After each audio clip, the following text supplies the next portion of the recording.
everybody, SonGoshuaku here, and welcome to this review for WWE Backlash 2018. First off, if you haven't done so already, make sure to go ahead and hit that subscribe button along with the notification bell so that way you are notified every single time I release my next video and you can get my content right away. You know, I've been watching wrestling, WWE, and all that stuff since 1994, which I believe makes me a fan of professional wrestling for about 24 years now. And man, almost a quarter century. And I gotta tell you, back when I was a kid, you guys out there who grew up in the Attitude Era and stuff like that, I bet you remember Backlash 2000. I'm talking when The Rock was at the top of his game as a babyface and Triple H was at the top of his game as a heel, and you had the whole McMahon Helmsley regime and Stone Cold Steve Austin, my personal all-time favorite, was coming back, man. And not just that, the undercard of that show, oh man. Just wow, you know, it is amazing. And then you look 18 years later to where we are here for this Backlash. Man, you know, I remember when I was a kid, Backlash used to be so fun and exciting, and this one, not so much. But with that said in mind, let's get into this review. This is not about the past. This is about the current here and now. So I'm going to go ahead and just basically give my general thoughts after the show. Now, I did not see the, what was that? The pre-show. I didn't see the pre-show, but I heard that Bayley and Sasha were trying to make up, or Bayley tried to make up with Sasha, and to no avail, and that her and Ruby Riott had a match that ended basically up with her getting a distraction victory because the Riott Squad interfered. Yeah, man, it's a shame what's happened with the way WWE has booked Sasha and Bayley. I mean, look how their feud was booked in NXT, and you compare it to the main roster. Oh gosh, man. But let's move on to the main card. So the main card kicks off with the first match featuring Seth Rollins and The Miz. Kicked things off with the Intercontinental title match, and hey, this match actually stole the show. And I would say the special event here, network special, peaked. So this match was a lot of great back and forth action, and the story of the match was that Miz target Rollins' knee, because I think it was Rollins' right knee. They're outside the ring, and Rollins basically goes for a flying knee, and Miz gets out the way, and so it hits the turnbuckle. So for the rest of the match, Rollins is selling this injury, and you know, he's doing a pretty good job, I think, because every time the Rollins kept doing some sort of move that would he would require him to use both his leg strengths, obviously, The Miz would come up right behind him and do a skull-crushing finale. And every time Rollins would, like, flip back, and he tried to, like, one spot go and do a suplex off the top rope, and then, you know, where he picks his opponent up and goes for another suplex. Well, The Miz, basically, he ends up landing on both his feet, sells the knee, and Miz goes for another skull-crushing finale. And I think this is the first time we may have ever seen anyone kick out of two skull-crushing finales. So, yeah, man, top stuff from Miz and Rollins, two of the very best. You know, Rollins has gotten really over as a babyface as well. I mean, he was stumping on the ground like, you know, similar to the way Shawn Michaels would tune up the band before doing the special, what was it? I got Dragon Ball in my mind thinking of the special beam cannon. Wrong show. Doing the sweet chin music. And here, you know, fans are chanting, "Burn it down! Burn it down! Burn it down!" So that was really cool.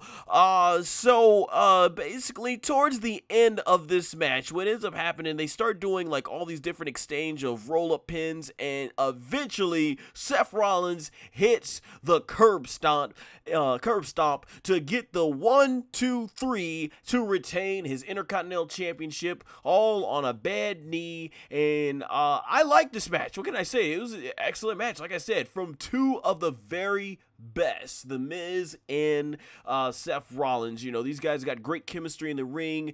Seth Rollins has now defeated Finn Balor and Miz single-handedly, who were both his opponents at the WrestleMania match. So Seth Rollins on a huge wave of momentum right now as a babyface. I'm so happy to see the guy finally, because, you know, for a few years there, it seemed like he was struggling. He was struggling, you know, just to really get, you know, some momentum as a babyface. But now I feel like he's got his stride, and, you know, the whole burn it down thing is really catching on fire. So yeah, man, good things. And Miz, I did check out the they're calling it the post show now, because Raw and SmackDown are both combined, but I thought from there it was pretty cool to see the Miz was on fire in his promo, and, you know, he's basically saying he's ready to get back in the WWE Championship program, and I wouldn't mind seeing the Miz be WWE Champion again. I really wouldn't. I think he's come far away, you know, since 2016. Miz has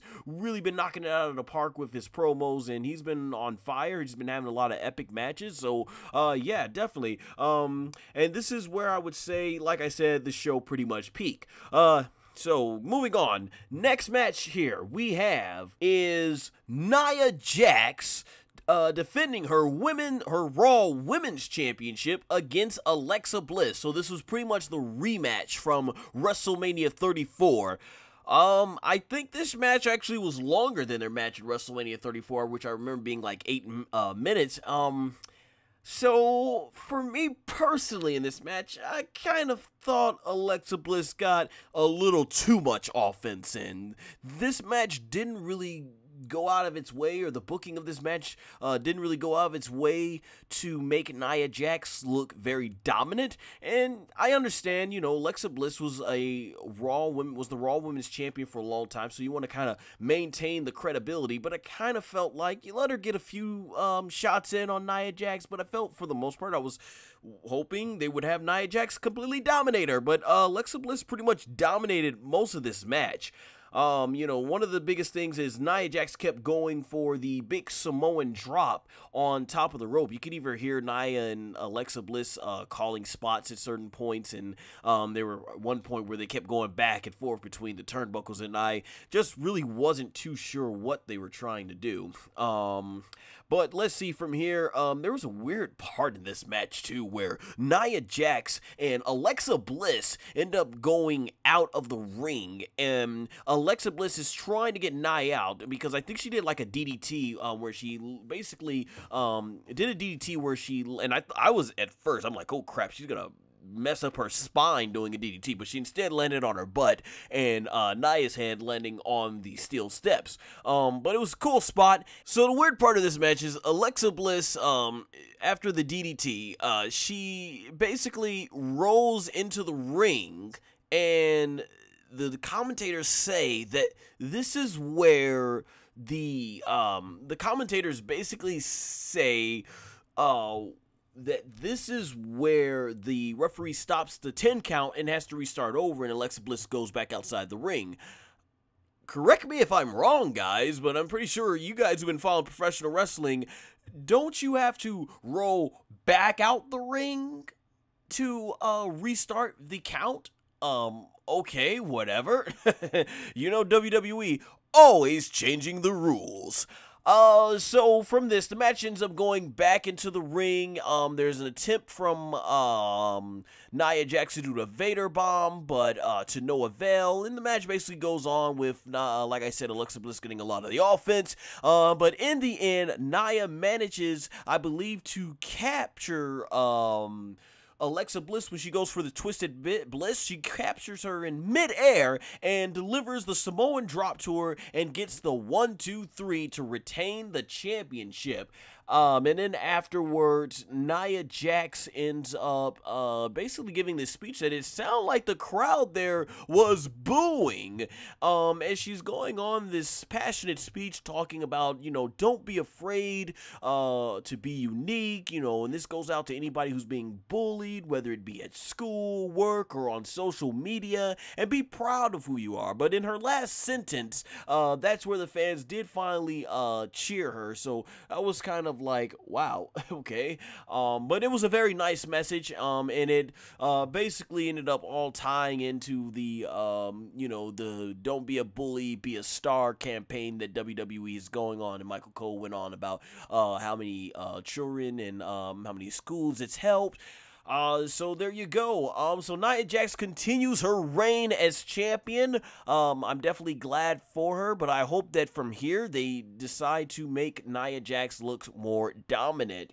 Alright, and then the next match that we have here was the first ever time that I believe, because I saw this the other day on social media, Grand Slam competitors. That's right, Jeff Hardy and Randy Orton, previous to this match, have faced off for the Tag Team Championships, the Intercontinental Championships, and the WWE Championship. Well, of course, it'd be championships for both the Intercontinental and WWE. But, yeah, now the United States Championship. I'm pretty sure, like a lot of you, like I said earlier at this review, I've been a wrestling fan for 24 years now. So obviously I was there 10 years ago watching when, I'm pretty sure most of you out there that was, really Jeff Hardy, was huge into popularity, the popularity of his career back in Royal Rumble 2008. And, I'm pretty sure a lot of you guys so desperately wanted to see Jeff Hardy win the WWE Championship, and they didn't go there. So, I was hoping the WWE would throw us a bone here by letting Jeff Hardy get a victory over Randy Orton. I mean, why not at this point in their career? So the match basically was pretty standard stuff, back and forth. Yeah, I really actually don't remember too much about this match. Towards mostly, it was a decent match, definitely not the worst match of the night. So at the end of the match, Jeff Hardy manages to get the twist of fate on on Randy Orton, and set him up for the Swanton Bomb and wins the match. So yeah, Jeff Hardy finally gets a big victory over Randy Orton in his career, after 10 years of waiting. Yeah, so, decent match. Like I said, nothing special, but I say more so if you were a Jeff Hardy fan, that really wanted him to get that big victory over Randy Orton 10 years ago, well, here you go, we got it. So moving on to the next match, or rather, I should say, segment. So you had Elias, basically come out, to do the typical performance, and I always love Elias's shtick. I still, as I stated in my WrestleMania review, I'm hoping that one day we get that a very memorable segment, hopefully, between him and The Rock, like just going back and forth with their own little, like,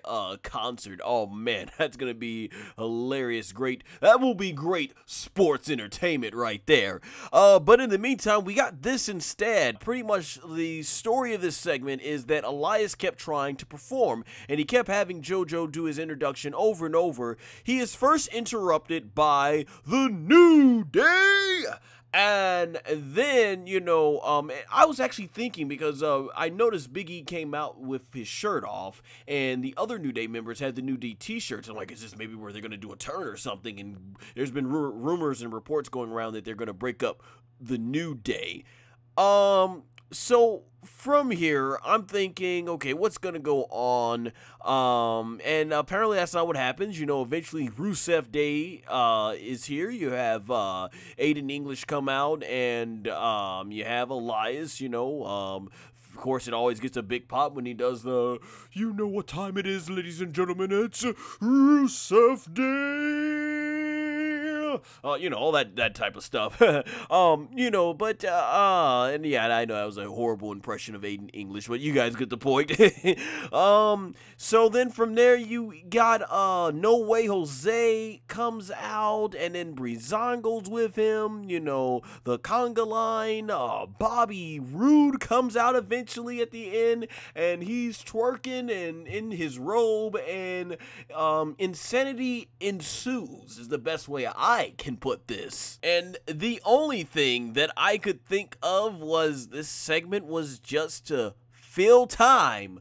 And when you consider this show went 30 minutes over the 3-hour mark, you could have really gotten rid of this segment and not had it on the show, and the show would have ended at 3 hours. But I guess the WWE feels that, hey, they're on their own network now. They can go ahead and go over time because, hey, who's going to kick them off of the network? I know these shows, at least to my understanding, still show on pay-per-view, so I don't know how that works, but yeah, I mean, this segment was, you know, I'm a big fan of Bobby Roode and everything. You know, been watching him since TNA Wrestling, now known as Impact Wrestling.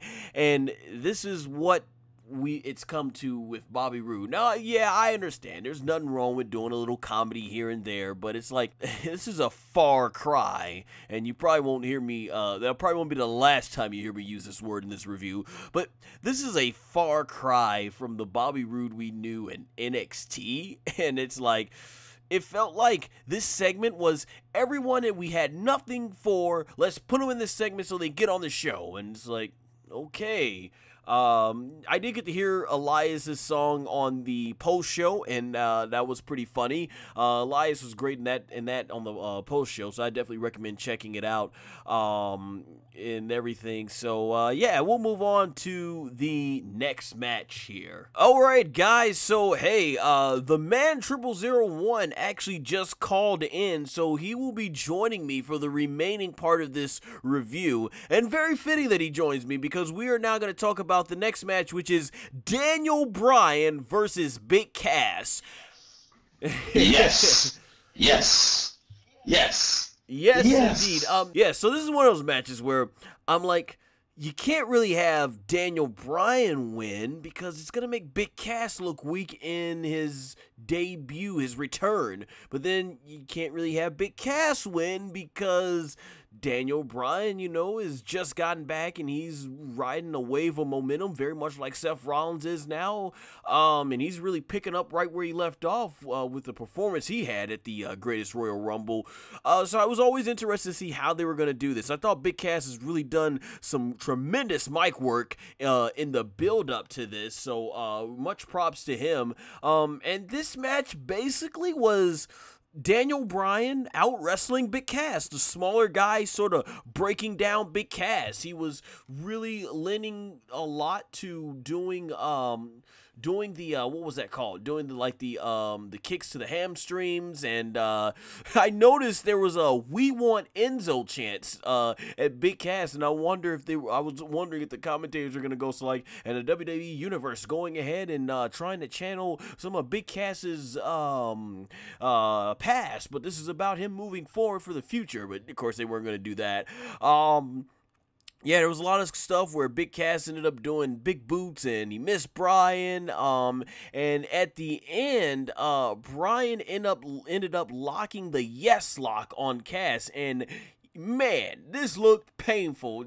Daniel Bryan, they were trying to focus on how like the arms of Cass were so long that's why he's struggling. And man, you know, if you hear people say they love Daniel Bryan, you wonder why they don't like John Cena. I mean, Daniel Bryan's submission, I mean, gosh, this was one of the best looking yes locks I've seen, man. It looked painful. And we see Big Cass, of course, taps out, and I'm like, wow, okay, I didn't expect this. I mean, I am pleasantly surprised as a Daniel Bryan fan, and this should show everybody how strong WWE's booking. They booked the little guy to basically completely outmatch and outwrestle the big guy and make him tap out. Wow.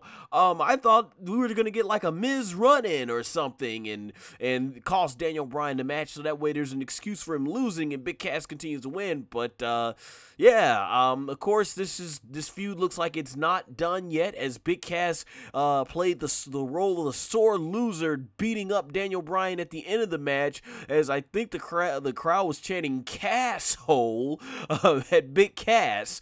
And there you go. That was the match. How great is Daniel Bryan? That's pretty much what we could say. I guess I just don't know if this is the right decision in terms of Big Cass. Yeah, I mean, in terms of protecting both guys, like I said, I'm a big Daniel Bryan fan, so I'm not going to complain too heavy about it, but I kind of do wish that there was some protection of Big Cass here. Maybe this is just one of those cases where WWE books himself into a corner. You're going to take your big guy that just came back and is going to need to build up some wins, and then you're going to take this other guy that came back. You know, two guys that came back were announced, on the same day that they have been cleared for the ring, and what do? You take these two guys and you put them against each other. So that, you know, that's exactly what this was. WWE booking themselves in a corner because both these guys need to rake up wins. Both of these need to build their credibility, and you're gonna put them in where one has to lose.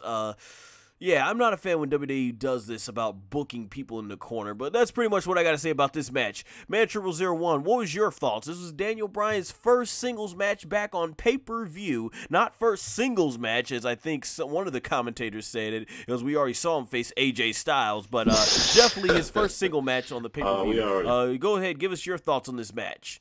Yeah, we already know WWE commentators are about as reliable as Pepsi or Coke or any other soda on a hot summer day when it comes down to quenching your in terms of quenching your thirst. That's the first thing. They're about as reliable as socks protecting your feet and as you walk outside in a cold rainy day. But I digress on that. The thing is with this match right here, it kind of reminded me of, Noob Saibot. If y'all don't know, when I say Noob Saibot, I mean Chris Benoit. Noob Saibot versus Kane. At Bad Blood 2004. This right here was a good match, and hit a lot of those mechanics. A lot of the mechanics of that match. With the exception of this time around, the bigger guy tapping out instead of being pinned in a crafty manner. For me, for my money, I think it should have lasted just a tad bit longer. I think Big Cass should have had a little bit more of a fight. Put up a little bit more of a fight when he was in the S lock. So I definitely think this match right here was a good match. I give it a solid 3.8 stars out of 5 if I was giving it a star rating. So that match right there was pretty good. Back to you, SonGoshuaku. Yeah, very well said. It was pretty much on the short side too as well. All right, now we come to Carmella versus Charlotte Flair. Now, I said earlier in this review that this isn't going to be the last time you guys hear me use the word far cry, because this match was definitely a far cry from the last time we saw Charlotte Flair on pay-per-view at WrestleMania with the classic that her and Asuka put on, because I love the match regardless of the ending. Yeah, this match here, I'm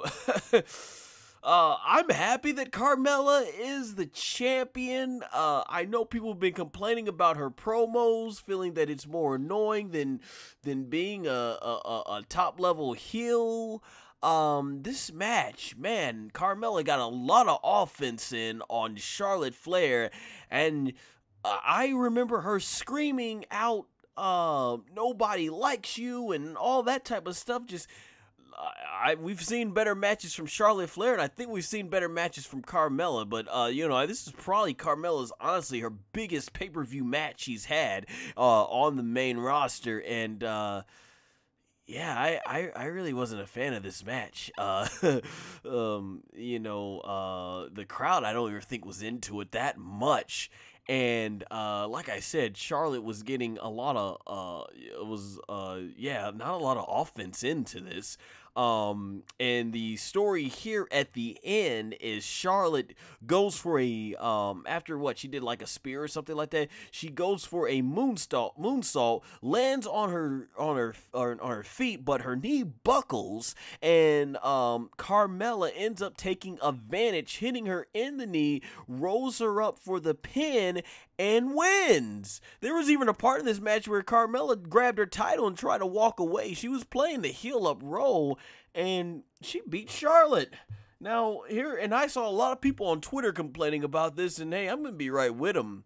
You know, when I was talking our WrestleMania review about how it seems like when WWE builds up something and they have something and they have it go away, the reason behind something going away, it's not treated sacred. Now, a lot of you out there are tired of Brock Lesnar's title reign and Brock Lesnar's dominant reign, and hey, I totally understand it, but I'll give WWE this credit. Like I said, I don't agree with the streak ending for The Undertaker at WrestleMania, but at least they booked Brock Lesnar like the person who accomplished something great that no one else could for 2 decades. Brock Lesnar went on this dominant reign, and outside the Goldberg stuff, he's pretty much still to this day been dominant, and you would make sense, right? I mean, you don't build up the Undertaker streak for 2 decades and then have the person who beats him lose over and over. Oh, I forgot, Roman Reigns. I digress.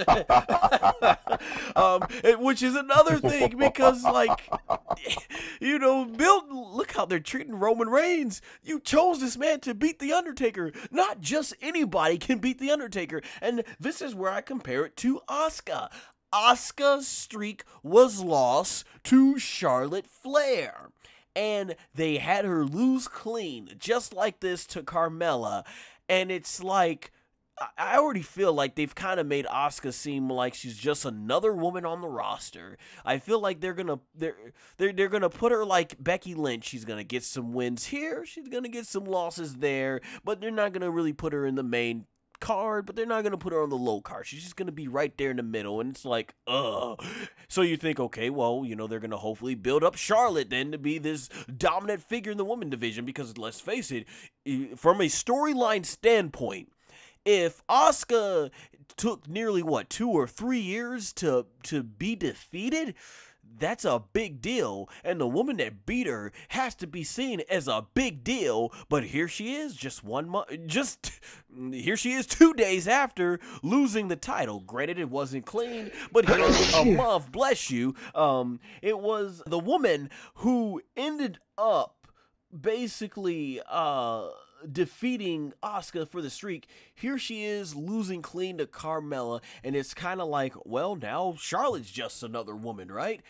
And we're back to what we were doing before with Charlotte, where, you know, after she had her dominant reign on Raw, she was losing some here, winning some there, and it's like, you make it seem like, what was the point of Asuka's streak ending? And they're supposed to be building up Charlotte for Ronda Rousey potentially. So is this a thing where they're gonna have both Asuka and Charlotte just being another women on the roster until it's time for WrestleMania season, and then they'll build up Charlotte again?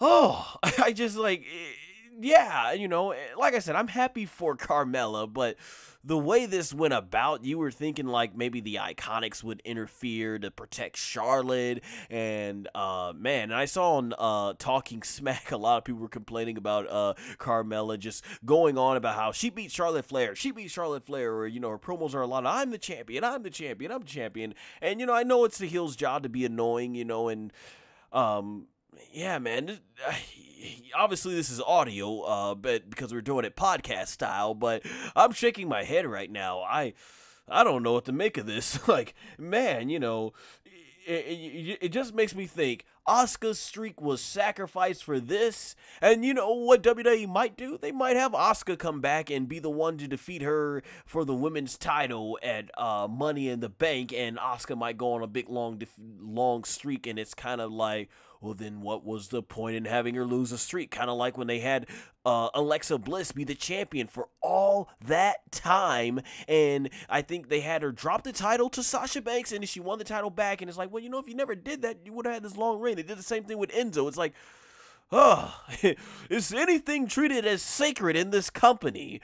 That's my little rant about this whole thing. What was your thoughts on the match, man, 0001, and the outcome? Oh boy. For me, it is you know, first and foremost Carmella cashing in the Money in the Bank. It's a little bit of vindication for me. And I say that, when I say that because in regards to all of these people online who try to play Monday morning quarterback when it comes to, when it comes to trying to book the show and everything, and it's just like, ah, they took the title, they took the Oscar streak for no good reason, just for shock value. That's number one. Yeah, that's what And it then feels like now. That's it. For me, that's what I've always known from the jump. As soon as Oscar's hand touched that, as soon as she tapped out for that, after that third time, I'm like, yeah, this is just done for shock value. That's number one. Number two, Carmella beats Charlotte for shock value, and now Carmella does it again to cement herself as a champion for shock value.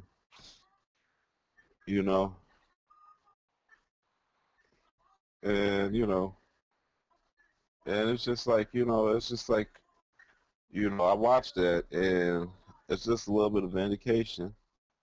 And all these people sit up there, well, they just want Charlotte to go off and do all these great things. Asuka will be fine.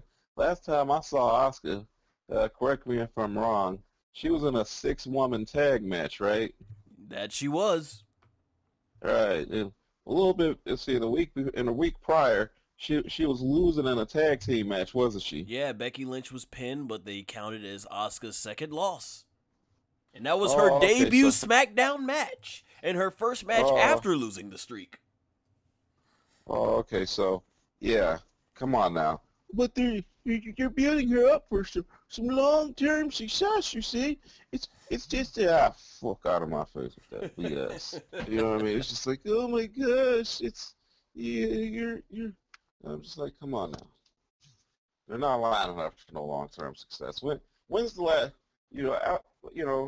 outside of maybe some stuff with Brock and maybe some stuff with The Rock, I mean, when's the last time the WWE ever did any long-term booking, any long-term planning? Honestly, it had to be the Brock Lesnar and Roman Reigns build-up last year, which I said outside of Brock and outside of Rock. When's the last time they did a long-term booking? Oh yeah, half past never.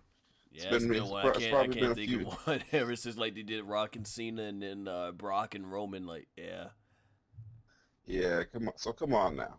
Who they fooling? Who are they fooling? They're not fooling me.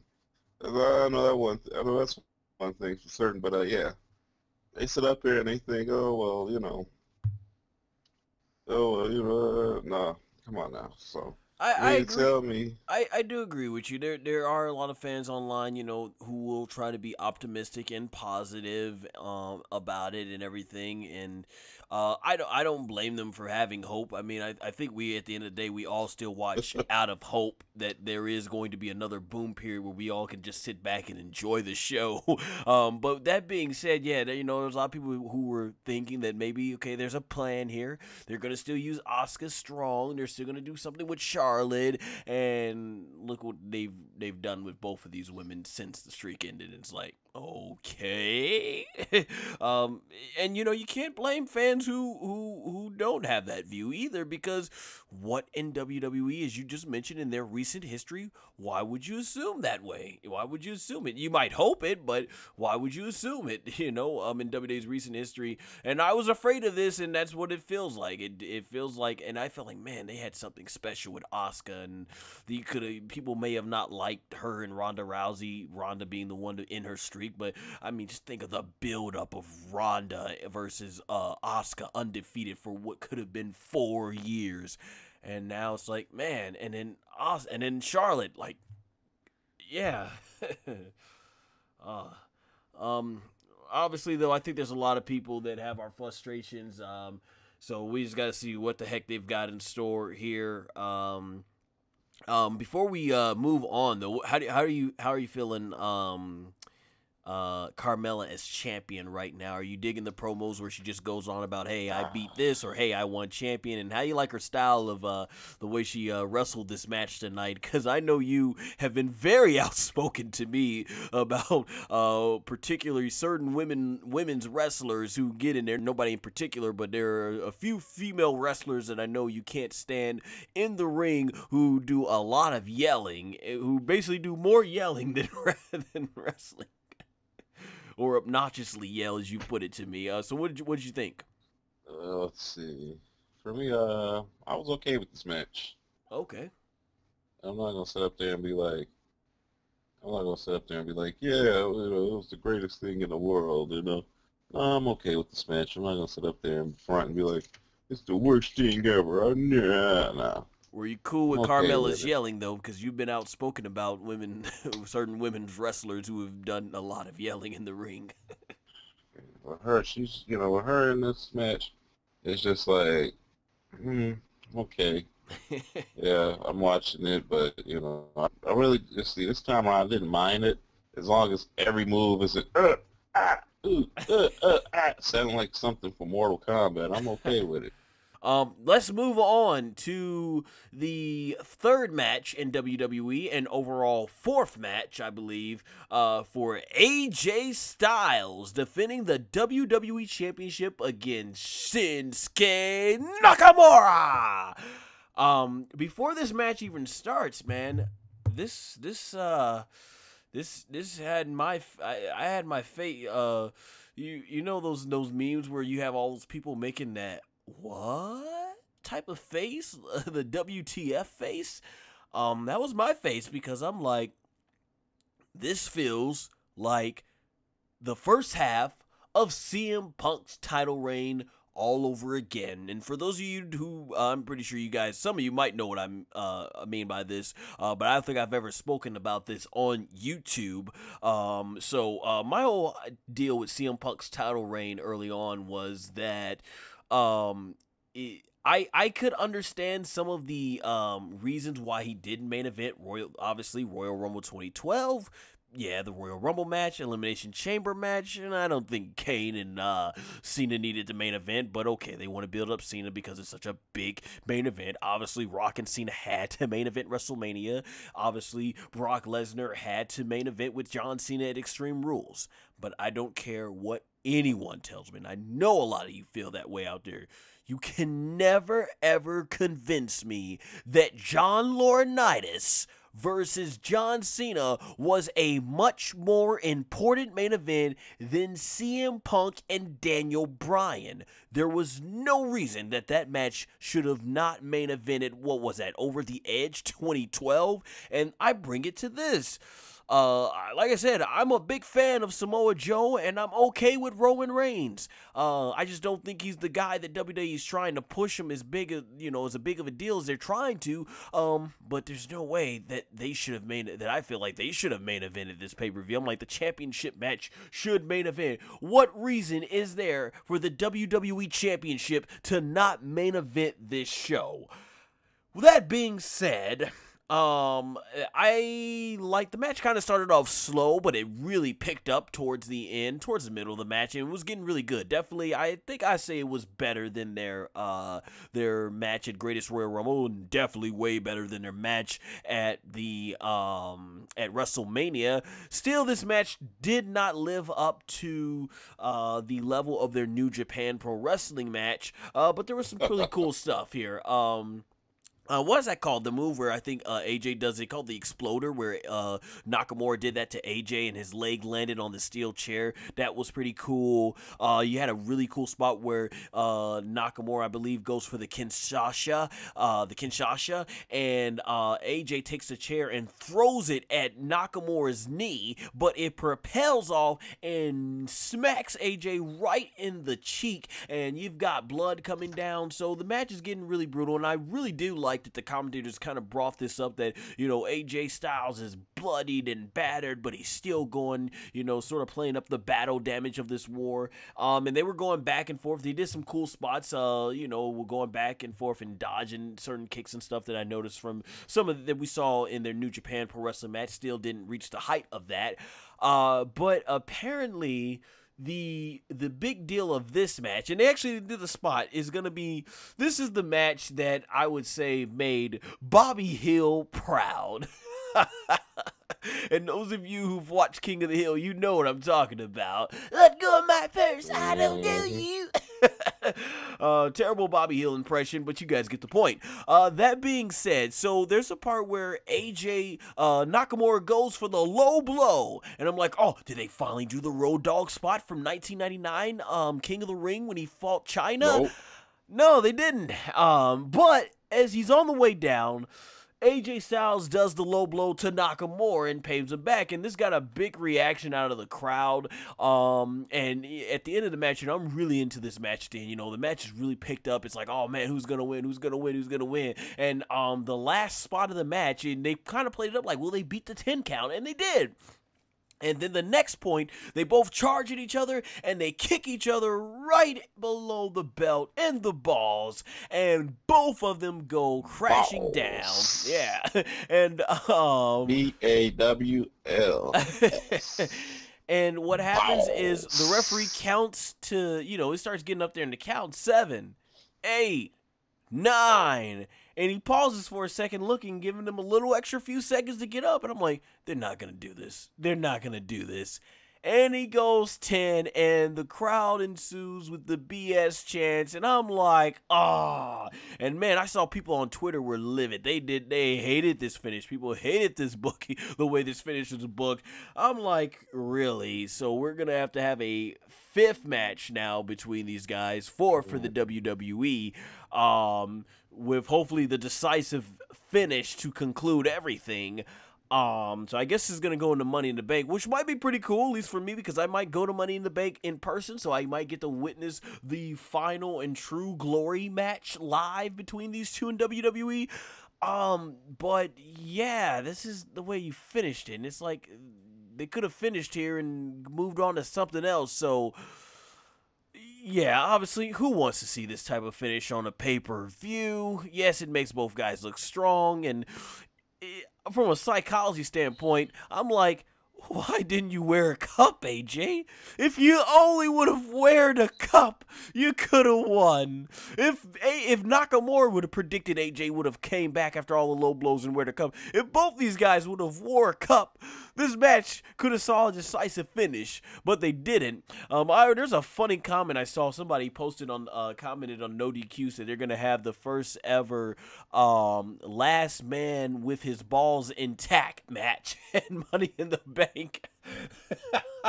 I was cracking up at that, but yeah, it looks like this feud will continue, and I don't know, maybe they're gonna have to make a stipulation to no holds barred match, and the person whoever does a low blow gets disqualified. Hey, Nakamura might join Christian and become the 2nd man in history to win the WWE Championship or a world title by getting himself disqualified because he gets AJ to kick him in the nuts and stuff. That Money in the Bank. Yeah, just like in 2011, which I was there for with Christian. Oh yeah, man, you're gonna be able to see it. You're gonna be able to see it again.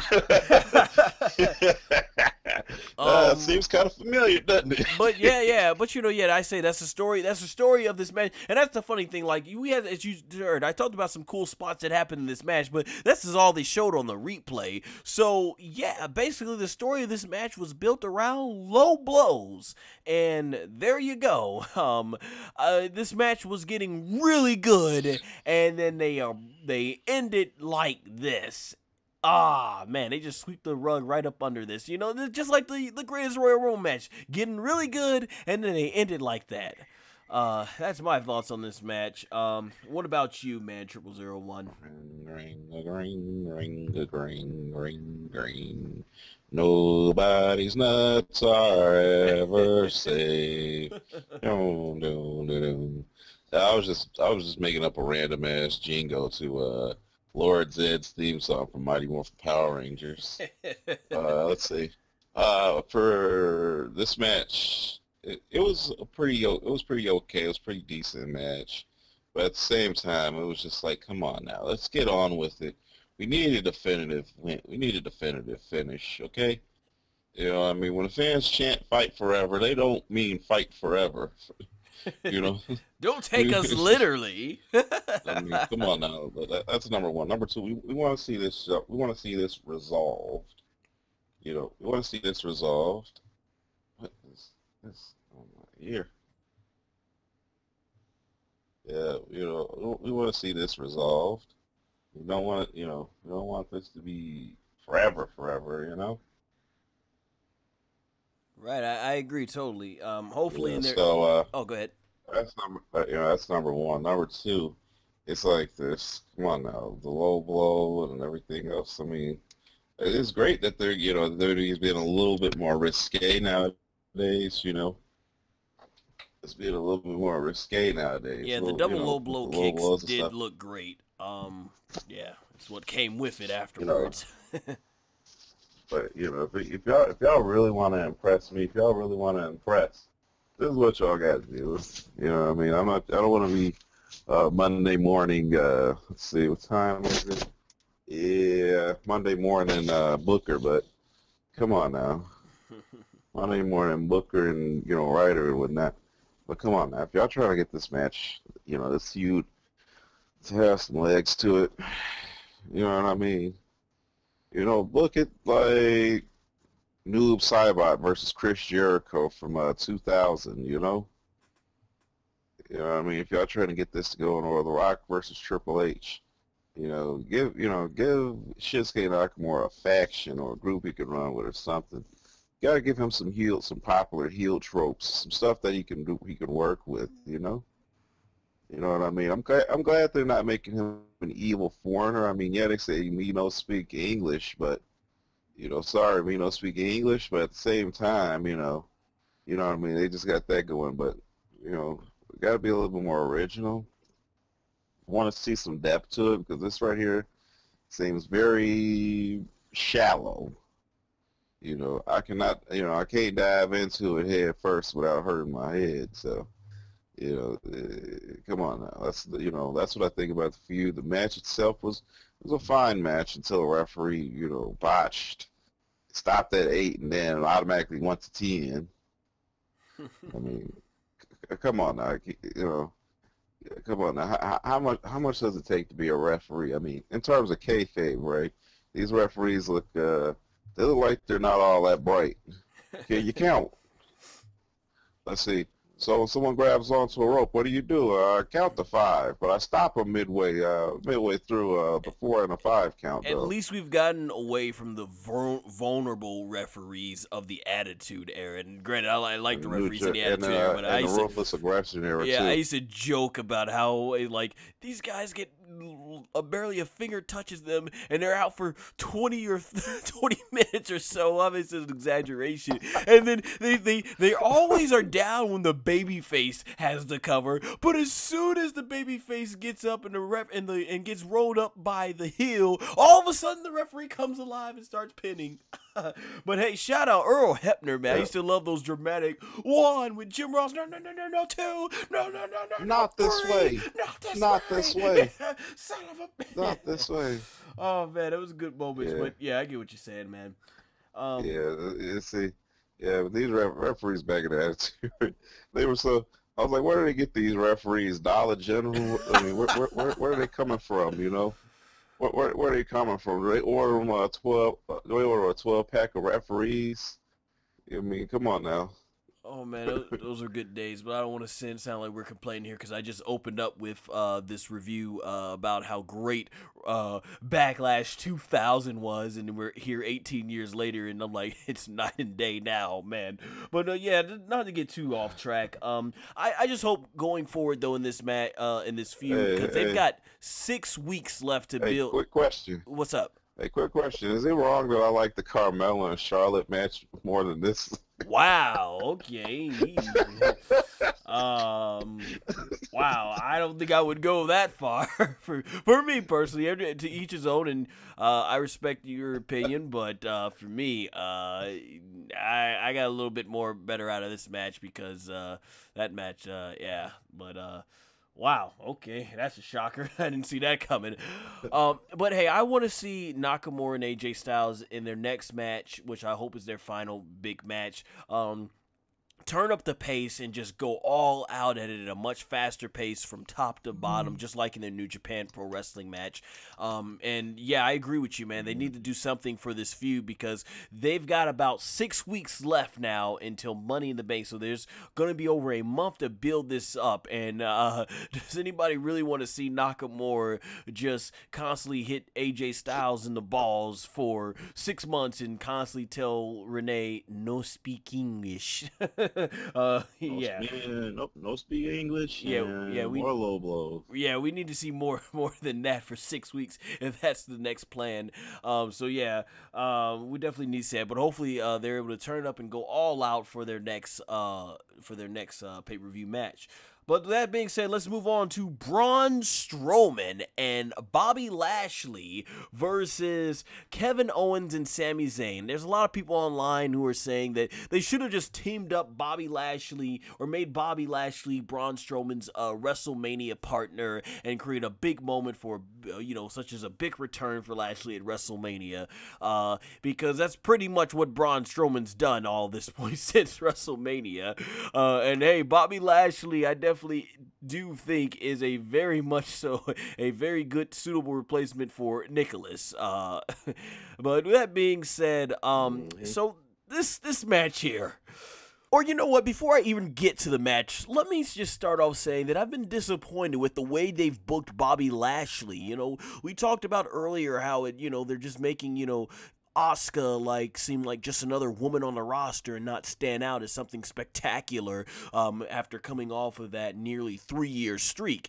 Bobby Lashley just kind of feels like another guy on the roster or a little bit higher up. He's in there with Braun Strowman.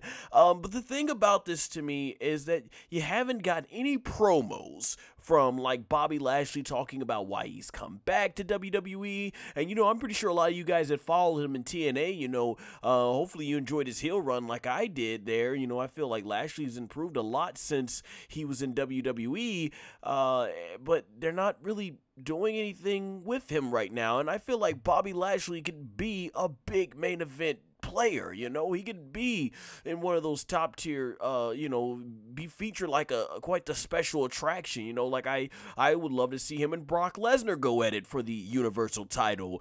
So hopefully WWE eventually has some sort of direction, or they just brought Bobby Lashley back for the sake of bringing Bobby Lashley back.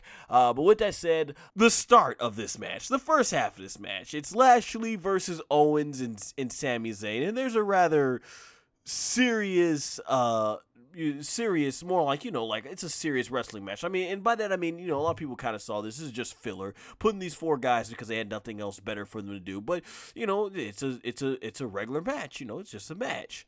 But then Lashley tags in Braun Strowman, and the rest of this match literally goes straight to comedy. And they basically turn straight to shit. they turn Sammy and Kevin Owens into these chicken crap heels that are running away. Shit.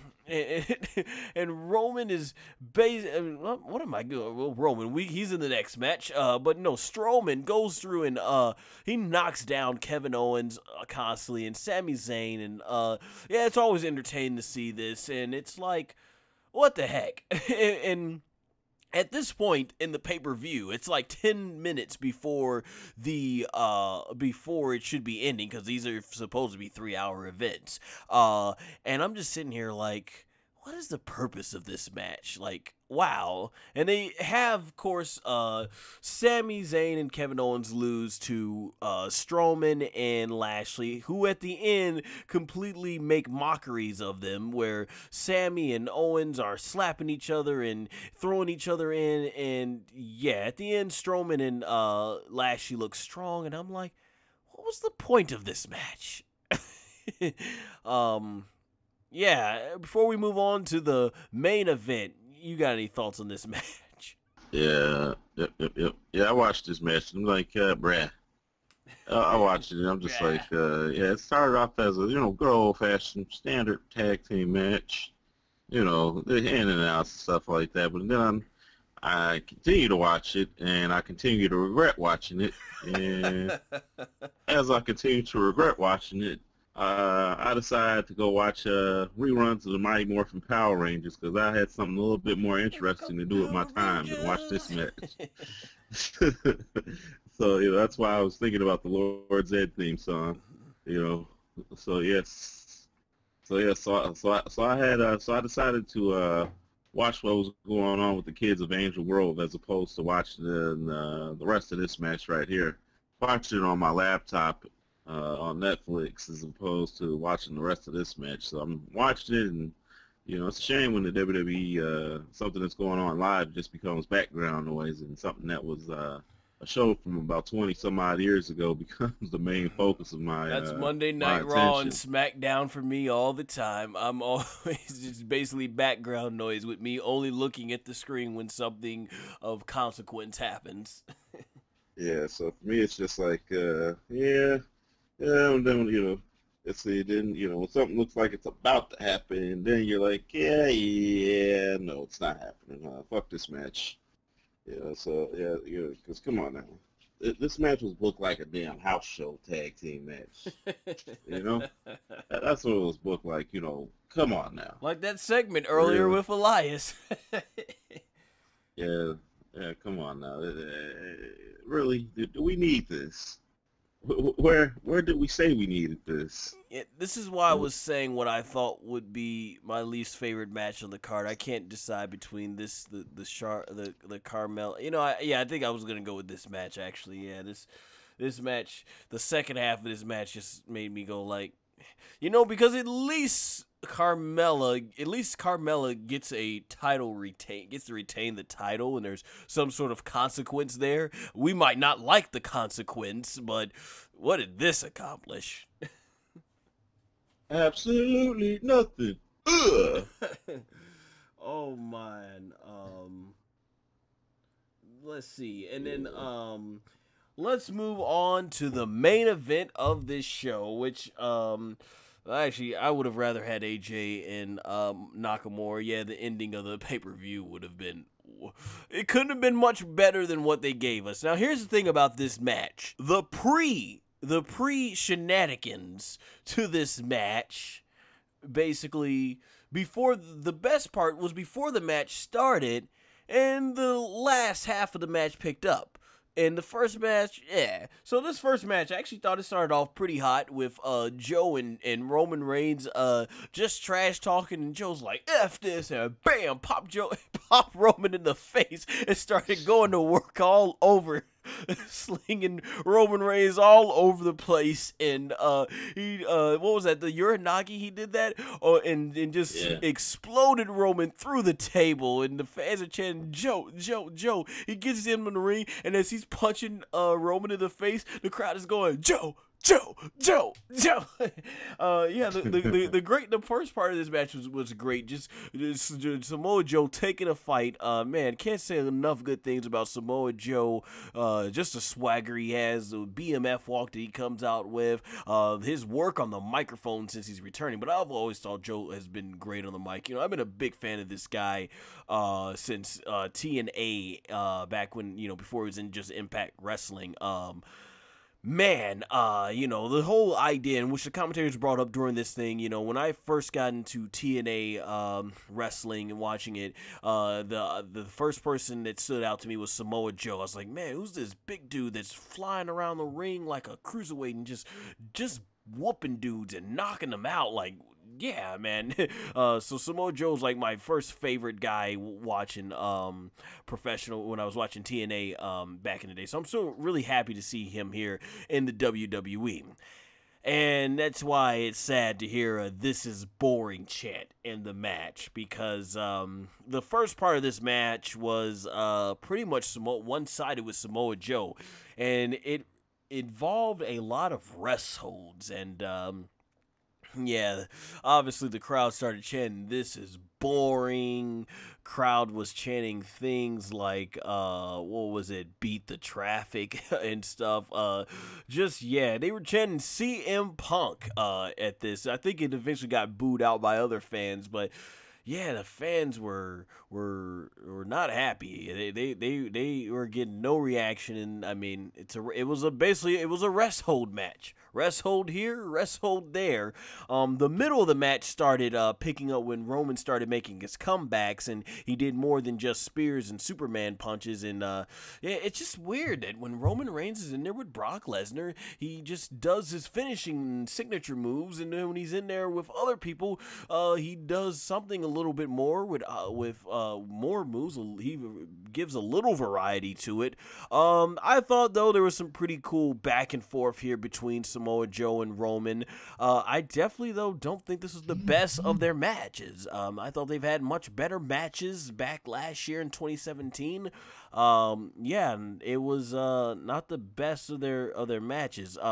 There were some cool spots though. I love the part where Roman Reigns went for the drive-by, and instead when he goes right there in midair, or when he nearly kicks Samoa Joe, he gets him into the Coquita clutch, and Roman looks like he's out, and the referee takes forever to Roman's selling like he's out, and the referee takes forever. I'm like, pick up his hand and let it drop and call it the day, call it the match. I'm like, it looks like Roman's out.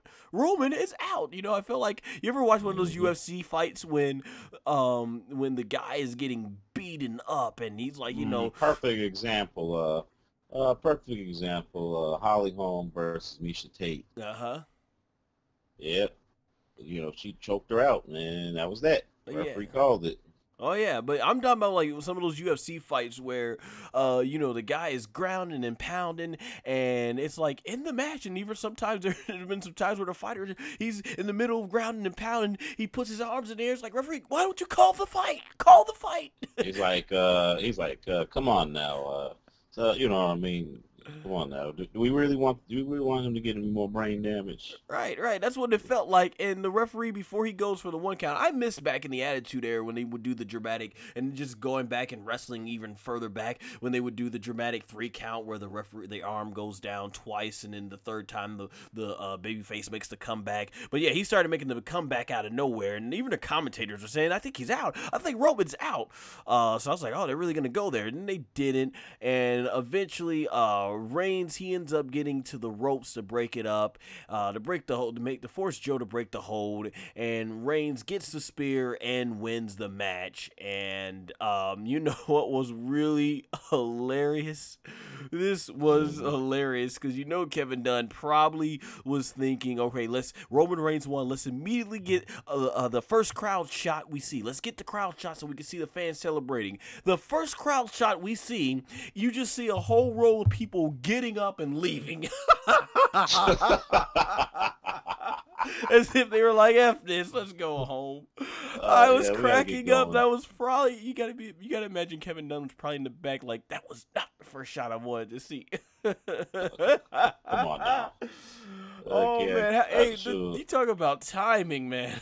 The timing, I could just imagine. Get the first shot at the crowd, Roman wins, get them, and then bam, they're all just getting up and leaving. It's just a whole row of people just getting up and leaving. And this is just merely seconds after Roman Reigns wins. Oh my gosh, now that made my night. It was one of the funniest things I saw all night. Yep. Oh man, and what perfectly better to showcase the WWE fans as far as their thoughts on this. But I figured Roman Reigns would get this victory. You had him lose to Roman, to these 2 big matches at WrestleMania, 2 big shows, and probably 2 of the biggest shows they've had this year.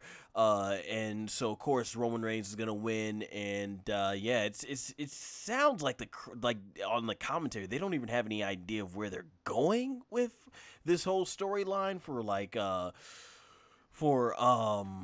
for what is it? I know where they're going. For the well, I'm talking. Well, of course we know where they're going, but it sounds like there's no storyline direction as far as where the commentator, like, there's no even hint at what's going to be next for the Universal Title match. And by the way, I want to reiterate this. I don't know if we did it in our Greatest Royal Rumble review, which I wish we actually would have called out some more of the botches on there, like Michael Cole, unfortunately saying that Sergeant Slaughter had passed away, and the commentators had told him, like, what? He's still alive and well. Lord. Oh my gosh, what a you talking boy. about? What an unfortunate botch to make, you know. I'm pretty sure he gave a lot of fans who grew up in the 80s, late 80s and early 90s, dang near gave him a heart attack with that one. Oh my gosh, shoot. That being said, though, and by the way, I met Sergeant Slaughter before at C2E2. Really cool guy. He was fun to meet. But that being said, man, this, I don't know where they're going to go here, but Samoa Joe gets the loss here. I don't think it's going to hurt Joe too much because they've probably got big plans for him in the WWE title picture on SmackDown, and we'll just see where they go. Yeah, like I said, this match, regardless, minus the rest holds, it was okay match. Not the best that these two have had. And what are these matches, you know, where Roman, and you think, you know, the fans would enjoy a match where Roman Reigns gets beat up, but, you know, they were chanting boring here with these rest holds, man. Yeah, it's three big matches, and Roman Reigns, I felt like hadn't knocked it out of the park in these, and you know, and usually I always give Roman Reigns props on the matches. I just don't think these three matches, these past three matches, have been some of his best, if that makes sense. That being said, that's my thoughts on this match. What about you, man, 0001? What was your thoughts on this match, and did you think this deserved to be the main event over the WWE Championship? Because like I said, is this ending really that much better than what they gave us in Shinsuke and AJ's match? Oh boy, this match right here better not be getting on my TV ever again. That's all I know. That's me about better. Yeah.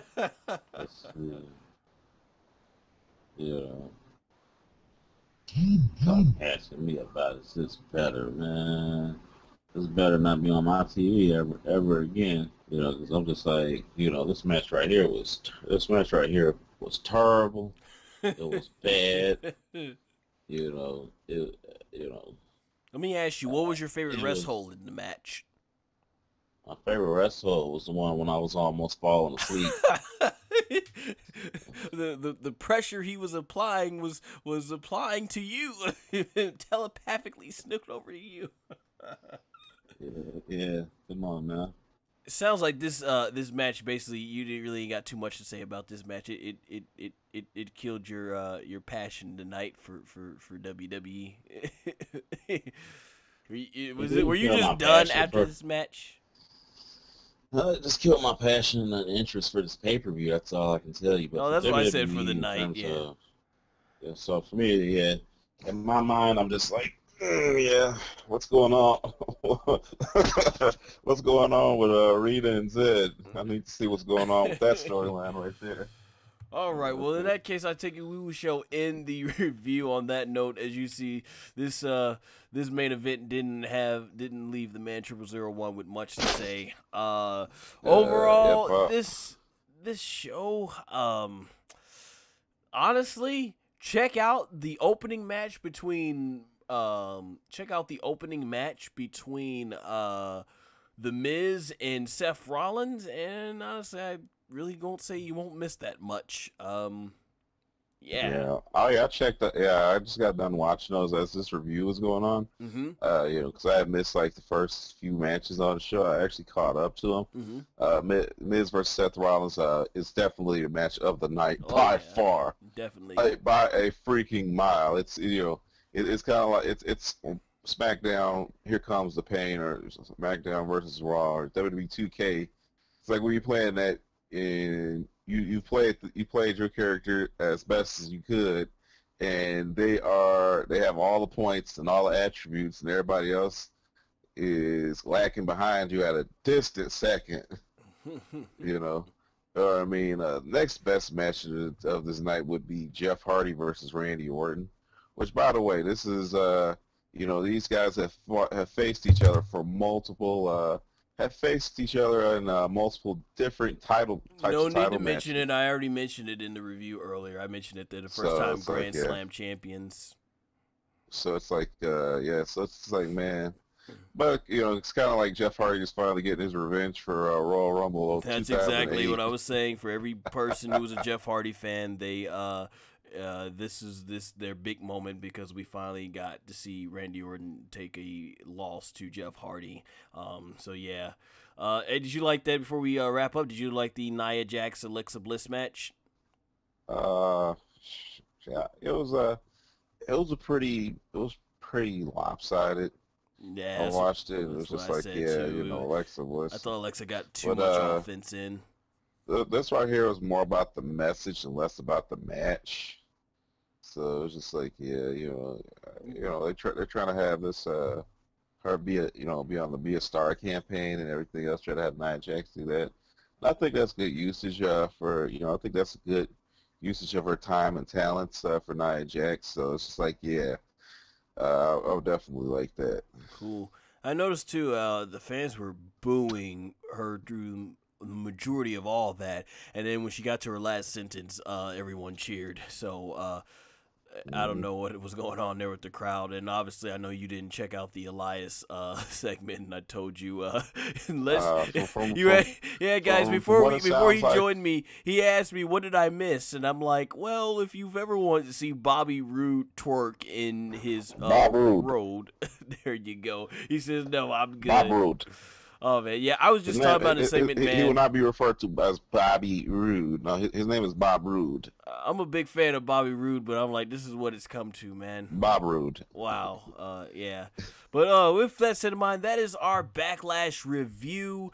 We will be back hopefully with Steve-O too, because like I said, I'm gonna try and be there live. I know Steve-O's already, he definitely has his tickets already. I'm gonna try to get some tickets for Money in the Bank, and hopefully we'll be able to give you some live perspective there as far as the for the next pay-per-view. But that being said, guys, like I said, I know the Man Troopers Are One never usually has any plugs. But I will have all our social media links in the description below. And with that said in mind, hope you guys enjoyed, and we'll see where WWE goes from here in the build-up to Money in the Bank, starting with Monday Night Raw tonight and SmackDown tomorrow night. Until then, guys, take care, and here are my plugs. So, if you obviously are a fan of WWE or professional wrestling, we'll be doing more audio reviews like this for big events that you can listen to as you go about your everyday life. Also, if you're a fan of Dragon Ball, shonen manga, or anime adapted from shonen manga, make sure to check out my upcoming short film, Battle of Deception, as it's based on those types of genres. I currently have lots of videos such as the teaser trailer and the behind-the-scene interview videos right here on my channel, so make sure to subscribe and hit the notification bell so you can be notified as soon as I release more content